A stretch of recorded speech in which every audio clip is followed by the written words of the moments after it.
Okay, Golden Globe Awards. It is time, guys. All right, it's time. Hollywood Foreign Press, whoever they are, they announced.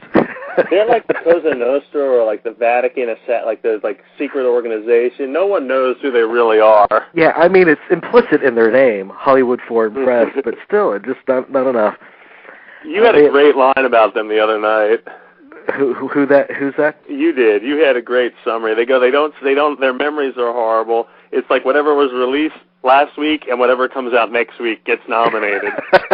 And dude, that's the best explanation I've heard.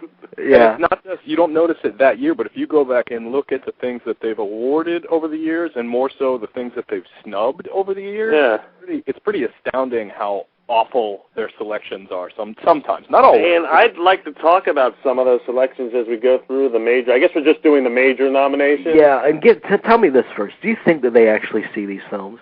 I don't think, if they saw The Brave one, and they decided to nominate Jodie Foster in that category. I mean, look, I wrote a review for The Brave one, but when I went back and reread it after it was published, I was like, I never said that I liked it or I didn't like it. It just sort of like was one of those things you watch and you're like, wow, Jodie Foster thinks she's Charles Bronson.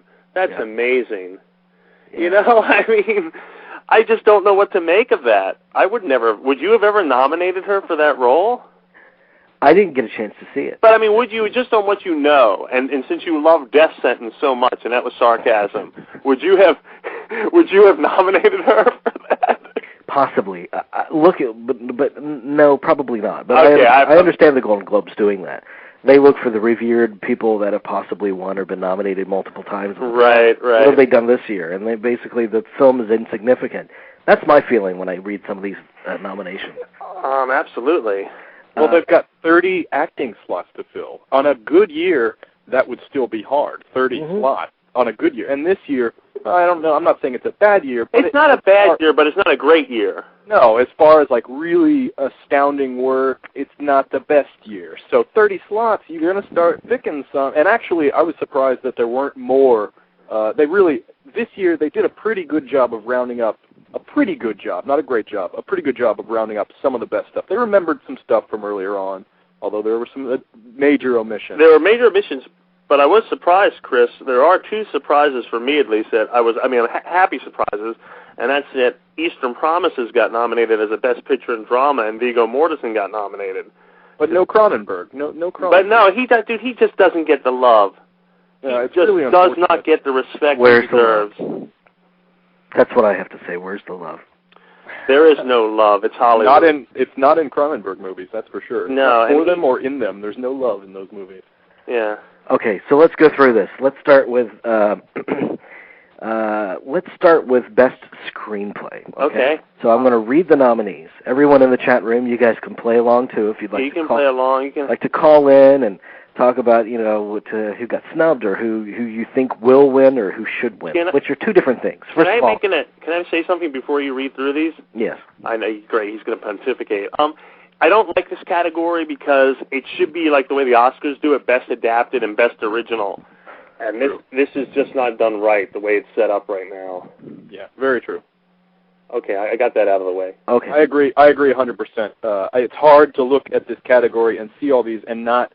because you got to take that into consideration. Did this guy, Diablo Cody, did she had to come up with something completely on her own? Whereas, that's, in that, I saw this on Friday, and I have to say, every category that this movie is up for, it should win.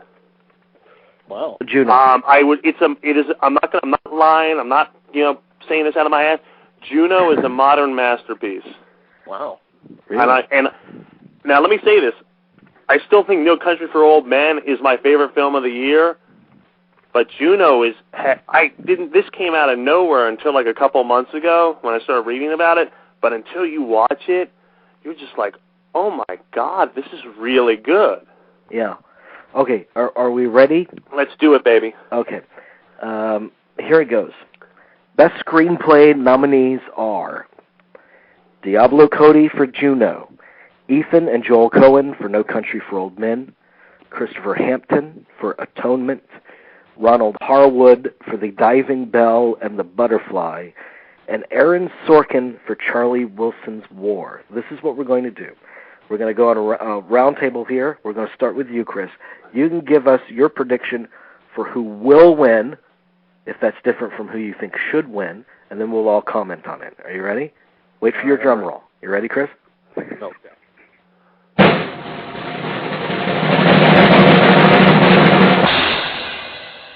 Diablo Cody, no doubt in my mind. Okay. Not a doubt. Okay. These award ceremonies are all about momentum, and this movie, just like Jerry was saying, this movie's just come out. People were starting to hear about it for the last couple of weeks, and then now it's out, and everyone's talking about it. Everyone I talk to wants to see it. It's like the Little Miss Sunshine of this year. And, I'm not the first one to make that comparison. No, I think everyone has. Yeah, and I think it's an easy comparison to make. And probably it's a little apt, I think. So, yeah, no doubt in my mind, Diablo Cody. Okay. Jerry? The way it's set up, I think, because the rest are all adaptations, Diablo Cody has this sewn up. Okay. So I'm going to throw this in the mix. I think Diablo Cody. I know what you're going to say. I think Diablo Cody, definitely. I think that she probably will win the Oscar. But looking at the Globes and how they're split between television and film, a big favorite of theirs is Aaron Sorkin. Good point. He's won multiples. And Golden Globes don't necessarily go for what artistically, even though Aaron Sorkin's writing is fantastic, I think they might just have tunnel vision and go with Charlie Wilson's War because of Sorkin's name. And that's actually a good point. I didn't even think of that. You're absolutely right. Just from the article I read today about the movie, about Charlie Wilson's War, that's a very strong, if it's not Cody, Sorkin is a very viable choice. Yeah. I think it'll be either or. But, okay. But I wouldn't disagree with giving Diablo Cody the upper edge. But there is one person, if it comes to in that original screenplay category, in the Oscars, she does have one big piece of competition. That's Kelly Masterson. If Kelly Masterson's nominated, which I think that's a sure thing. And we love Kelly Masterson. We do love Kelly Masterson. He's the only one out of any of these that have been on our show. Yeah. So we'd vote for them if we were members of the Yes. Okay, you guys ready for Best Director? Yes. Let's do this. Tim Burton, Sweeney Todd, Ethan and Joel Coen, No Country for Old Men, Julian Schnabel, The Diving Bell and the Butterfly, Ridley Scott, American Gangster, Joe Wright, Atonement. Jerry, after the drum roll, let's hear from you. Okay.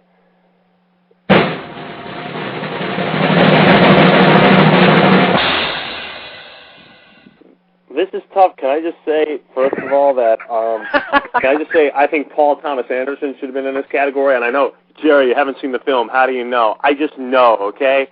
For this category, I think David Fincher should have been in the category. I think David Fincher. You know who else I think should have been in the category? Who? The gentleman who directed Breach. Yeah. And I forget his name. It's on the tip of my tongue. I don't know it. So if anyone in the chat room knows it, please Same let guy us that know. did Shattered Glass, whoever that is. Yeah, they're both great movies. I'm going to go with the Coen brothers. Really? Best Director, the Coen brothers? Yes.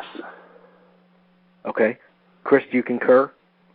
I concur, but I will also throw in this one little caveat that pending how America embraces Sweeney Todd, and that remains to be seen. If that movie is a big success, yes, I think it's very likely that they will go to Tim Burton because he's a name. People love him, even though his movies aren't always successful.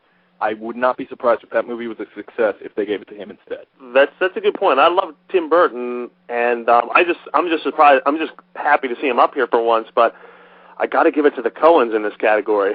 Yeah, I agree. I agree with you. At this point, I do agree. And it would also be my pick for who should win. I think they'll win the Golden Globe.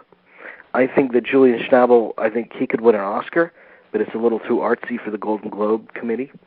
Ridley Scott, for him to be there, that just is a name that's thrown there because he's Ridley Scott, in my opinion. The work doesn't hold up to his best. Joe Wright, Atonement, as a film, Atonement, I mean, Jerry, you've expressed that it's good. Here, let me explain my reasoning for liking Atonement. First of all, it's based on a novel by Ian McEwan, who's had many films made from his work, The Comfort of Strangers, Enduring Love, and The Cement Garden. the Atonement's being touted as this year's English Patient. Let me just say it is light years ahead of the English Patient. It will be remembered longer than the English Patient. Yeah. Okay? Do I think it's the best picture of the year?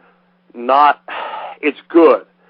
It's much better than I had any right to be, judging from early on. I mean, it's based on a very good book, but I don't think it's the best. I think right now, like, the best of all the adapted materials is No Country for Old Men. Yeah, but you look at what makes up a prestige flick, on the surface, All the King's Men, that kind of thing. And yet the movie turns out to be something. Oh God, the movie is bloody awful. Came out the week before, prior to these nominations being released. Yeah. It has the most nominations of any other film of the Golden Globe Awards. I don't think that's a coincidence. I think they looked at what just came out and they said, "Oh, that's a prestige flick." Oh, I think you're absolutely right in that. I think that's the way it's done. I mean, that doesn't surprise me at all. So I think we're all three going with Ethan and Joel Coen for who should win out of these three, and who probably will win, barring a Tim Burton upset. Is that fair? That's very fair. All right, I'm going to go supporting actor. All right, here we go. The nominees are Casey Affleck, The Assassination of Jesse James by the Coward Robert Ford, Javier Bardem, No Country for Old Men, Philip Seymour Hoffman, Charlie Wilson's War, John Travolta, Hairspray, and Tom Wilkinson, Michael Clayton. So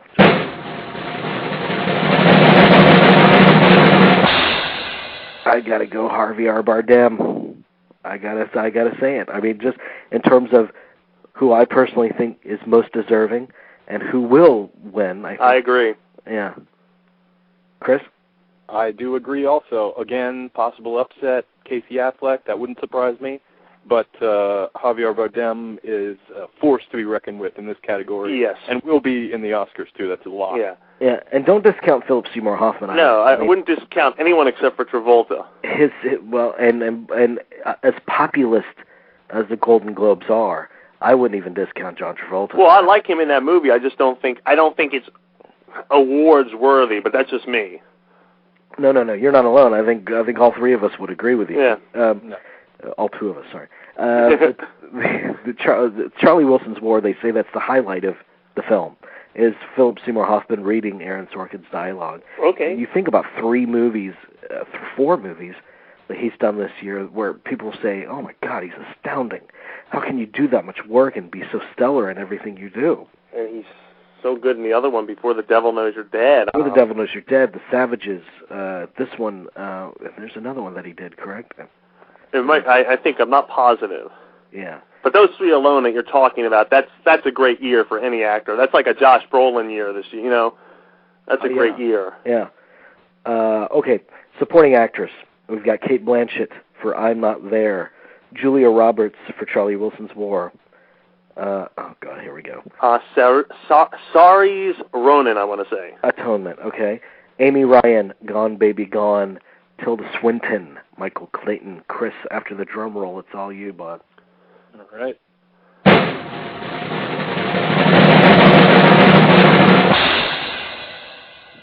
Cate Blanchett all the way. There's no way that they're going to give it to anyone else, I don't think. Not the Globes. They'll give it to Cate Blanchett. Okay. I agree. I agree, too. I mean, but I think it could go for all 5 of them are deserving. I shouldn't say that because I haven't seen Charlie Wilson's War, but it does sound like there's a good role for Julia Roberts.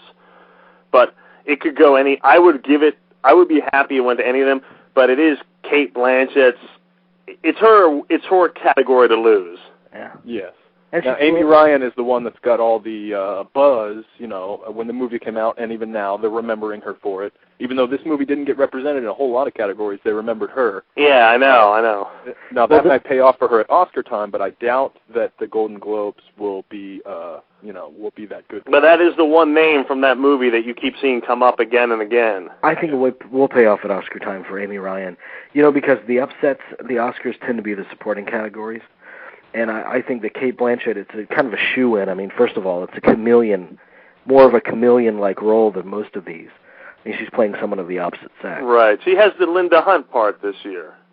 Yes, she does. So I think that she will take home the Golden Globe, and I think that Amy Ryan might be the upset winner of the Oscar, but not this time around. Do we want to focus on musical or comedy? Or we might as well. We got time. Best Actor, Musical or Comedy: Johnny Depp, Sweeney Todd; Ryan Gosling, Lars and the Real Girl; Tom Hanks, Charlie Wilson's War; Philip Seymour Hoffman again, The Savages; John C. Reilly, Walk Hard, The Dewey Cox Story. Award nominated. This is only the Golden Globes. Okay, Jerry? Johnny Depp. Johnny Depp. The only one that drum roll. You didn't wait for the drum roll. I didn't get the drum roll. I didn't know I was getting a drum roll. I'm sorry. You got to forgive me. I forget about the special effects, Jamie. You got to forgive me. Well, so Johnny Depp. I think it's Johnny Depp. I think in the Oscar, God, and this is why this category throws me off. If Johnny, all right. Do you want to hear my prediction for the best Oscar actors? Do what? All right, because this category throws me off. Oscar asses? Yeah, Oscar asses. Yes, we're going to go by buns this year. But Johnny Depp. That's one Philip Seymour Hoffman will not win. Yeah, he's not going to get it for that because not enough people have seen it. It's going to be Johnny Depp, Daniel Day-Lewis, George Clooney. It might be Ryan Gosling again because they like him. But I will throw this: if the French actor from The Diving Bell and the Butterfly is nominated, he wins, hands down. The Oscar. Yes. But I'm going to go with Johnny Depp for this category. Okay. I wouldn't disagree. No, I don't disagree either. Now, that's one, regardless of whether the film does well or not, I still think that Johnny Depp will win. If he can sing, he has that category. I mean... If he can sing that role. I mean, yeah. And that doesn't necessarily have to mean you sing well. It just means you can sing that role. And I think that if John C. Reilly's nominated for an Oscar, I mean, it's over. The Diving Bell can go home. Actress, Musical or Comedy: Amy Adams for Enchanted; Nikki Blonsky, Hairspray; Helena Bonham Carter, Sweeney Todd; Marion Cotillard. Pronounce that for me, Jerry. That's how I would pronounce it, so I'm going to let you go take the fall for that. Levian Rose? That's a great little film, but that's right. You did it well. I mean, I'll check the chat room and see if anyone's going to correct us. Yeah, Ellen Page in Juno. Is this my turn? Yes, it's your turn. I believe it is. Man. It's only between two there. There's only two that... All right, Jerry, let it be noted that you skipped completely over your drum roll and talked completely over mine. Dude, I'm sorry. I'm not used to the special effects. The drum roll's been absent for 2 months, okay? You're throwing me off. Get in line, Jerry. All right. Okay, I would choose... Man, this is difficult. Probably the most deserving would be, in terms of versatility and demands, would probably be the Marion Cotillard.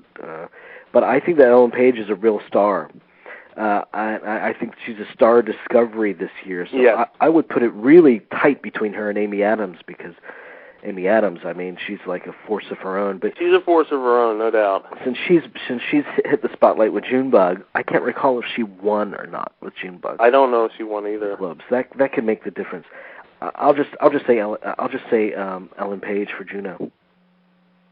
I'd go with that. Yeah, I have to agree. Yeah, Amy Adams, she did do it with Junebug a couple years ago. I don't know if she won either, but that was her big movie. And Ellen Page, again, the momentum. Everybody's hearing about it. And I think as this movie, like right now we're talking about it, it's this movie that's kind of under the radar because not a lot of people have talked about it. It's still got buzz. But I think in the next couple of weeks when it rolls out bigger, I think it's going to be a movie that actually does make quite a bit of money for itself. I'm not talking huge money, but it's going to be a successful movie because a lot of people really want to see it. You know, just people that I work with, you know, your average casual movie watchers have seen this preview and think it looks really funny. So I think it's going to be... So, Jerry, you don't...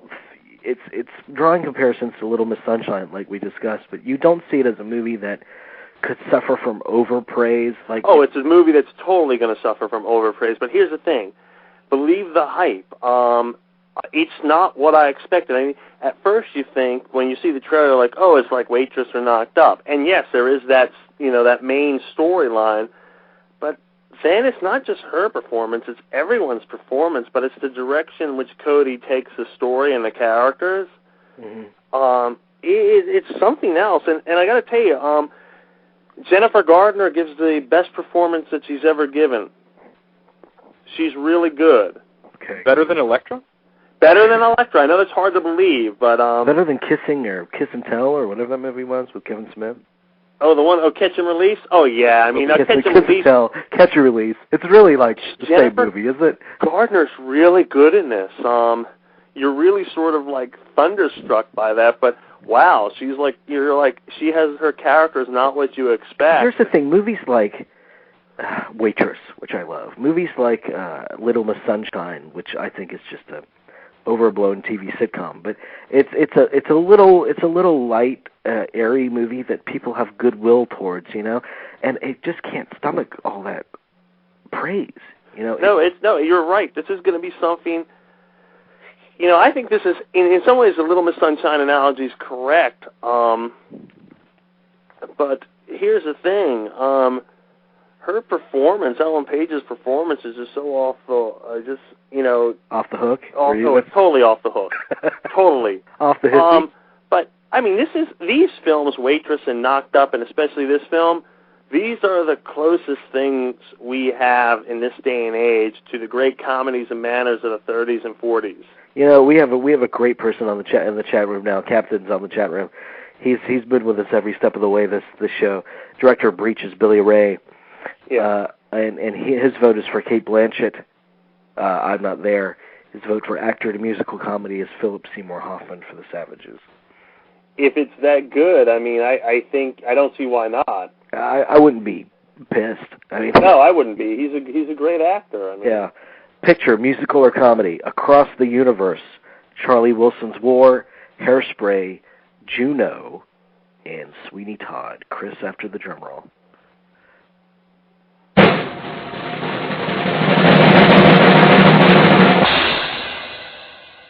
Sweeney Todd again. It seems like we're picking the same names over and over again, but I got to think that Sweeney Todd, in this category, again, whether it does well or not, I think it's going to be the favorite. It's a big, flashy piece, and it's got Johnny Depp in it. Everybody loves him. It's got Tim Burton. I don't see how it can lose.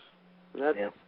And plus, it's other than Across the Universe, it's clearly of that musical. I mean, Charlie Wilson's War, and I think Juno probably. It's debatable how much it leans towards comedy. I think whether you could call it a straight comedy. Right.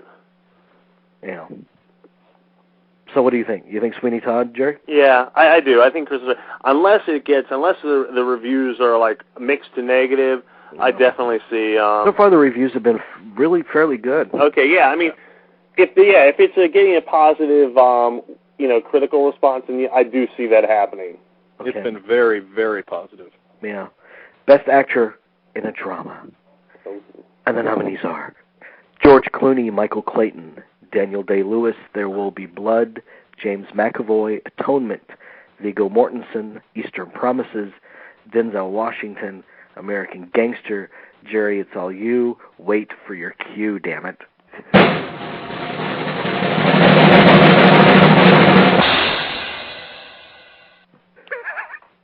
Daniel Day-Lewis. I think right now, who would I like to see win, to be honest with you? Viggo Mortensen, but it's going to be Daniel Day-Lewis. But it's really between Lewis and Clooney, but I just think it's as the momentum with this movie, this end-of-the-year release, I see it's in Daniel Day-Lewis's favor right now. Okay. I have to agree. I agree with everything that you said, right down to Viggo Mortensen and George Clooney being the only other one that could take it away from him. 100% agreement here. I think, without having seen it, I think Daniel Day-Lewis is probably the most deserving from all that I've seen and all that we already know of Daniel Day-Lewis. Mm-hmm. I think George Clooney will get it. I think he's a Golden Globe favorite. And do you really think? Okay, that's a very popular theme. Oh yeah, it is. It's just the movie.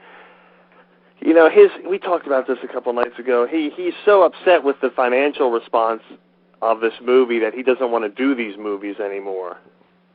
He wants to only do. That's why he's doing G.I. Joe. The movies that are about something.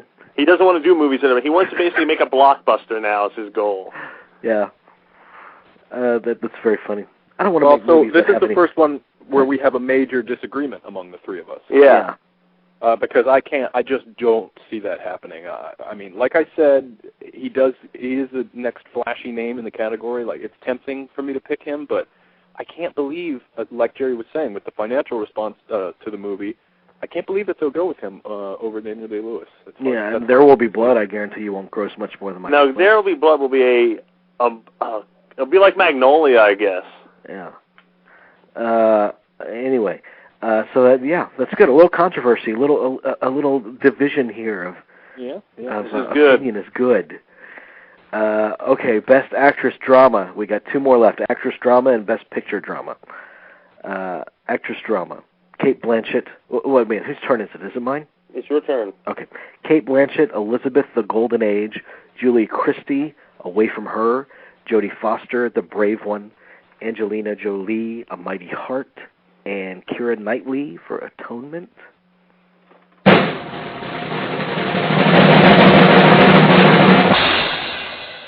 Angelina Jolie, A Mighty Heart. That's my pick. Who I think the Golden Globes will award the Best Actress to. Personally, I have a soft spot for Julie Christie as well, but I think it's going to Angelina Jolie. I agree again, and I think actually that Julie Christie has a good chance of stealing this one. Yeah. But I think you're right. I think George Clooney could win it. They love him that much. So, Jerry, what are you? I don't even think Angelina Jolie, while I admire her chances for taking the part, and I actually think she's good in the movie, it's like one of those films after you think about it for a while, go, well, I really learned nothing about Daniel Pearl. It's a vanity piece when all is said and done. I don't think she stands a snowball's chance in hell against Julie Christie. I think Julie Christie in this category is the only one who's the only one who should even be in this category. Now, if there's justice in the world, is that what you're saying, Julie Christie will win? I'm saying Julie Christie just should win. Even if I was a member of the Hollywood Foreign Press, okay, I would say that Julie Christie is the only one who deserves to be in this category. Who we want to win and who will win are two different things. I know, but I'm just saying that even, when you think the Angelina Jolie movies is, when you first see it, you're thinking, wow, this is a really, great performance for her. She's putting her, all of her values from her UN work, into a role. The more you think about it, though, you're just... I'm already snoring. Yeah, it's like, whatever. But no, it's Julie Christie for me. Okay. The last category, and somebody else chimed in with Julie Christie, and then Anthony T. chimed in with Julie Christie, and then Captain says Best Actress is going to be Keira Knightley. That's a possibility. She just looks like a boy to me. I mean, she has a pretty face, but she just looks like she's very skinny, that's for sure. Yeah, so I'd give her the actor. Best Picture Drama, American Gangsta, Atonement, Eastern Promises, The Great Debaters, Michael Clayton, No Country for Old Men, and There Will Be Blood. Chris, I think it's your turn after the drum roll.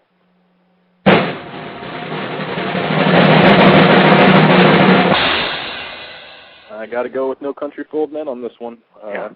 I know it'll be down to those two. There Will Be Blood and No Country for Old Men in a lot of people's minds, but I think, back in 97, at the award show in 97, they cut out Fargo completely, gave it to Evita instead. Oh, that's right. Yeah, you got to remember, Fargo was nominated in the comedy category back then. Oh, in 95, yeah. In 97.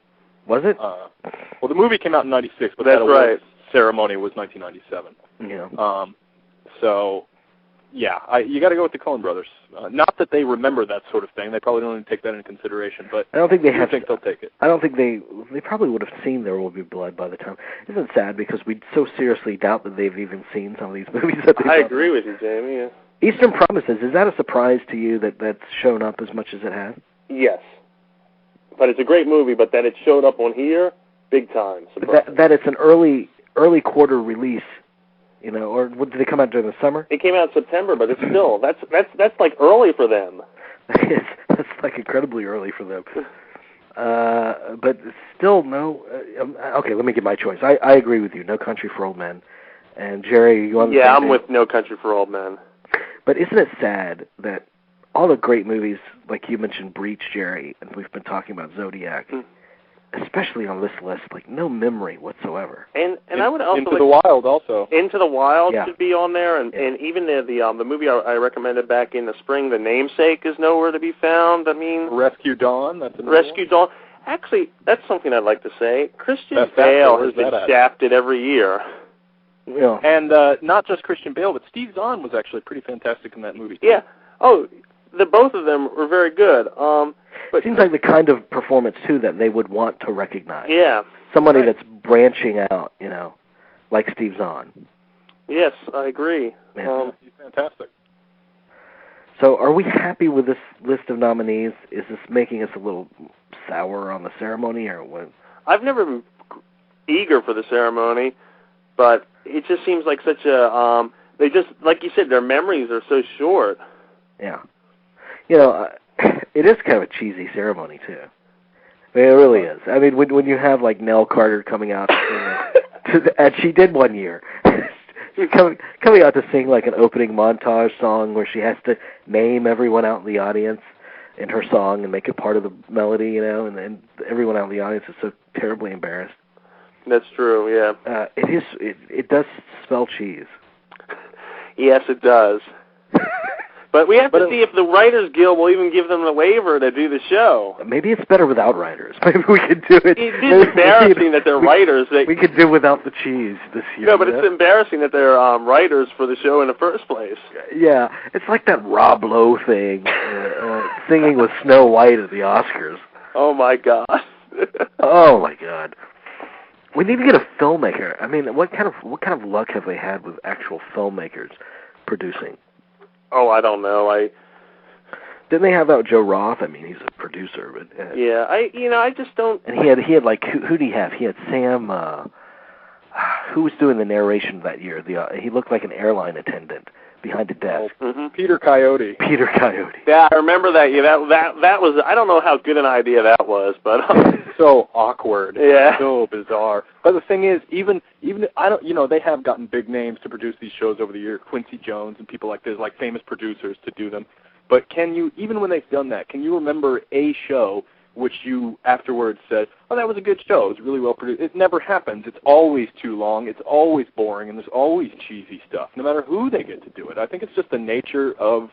Talking about the Oscars, sort of, they need to get rid of all that music on montages and crap. Unless they're good montages, but they lately had, like last year, they weren't even good montages. Limit it to one at the beginning. If you're going to do one of those, which some of them are very good, but if you're going to do the whole power-inspiring things in movies, don't tack on four more about...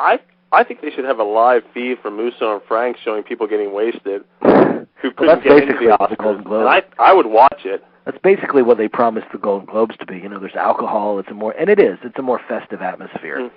Yeah, but I always assume that that most of these stars are drunk all the time anyway. So.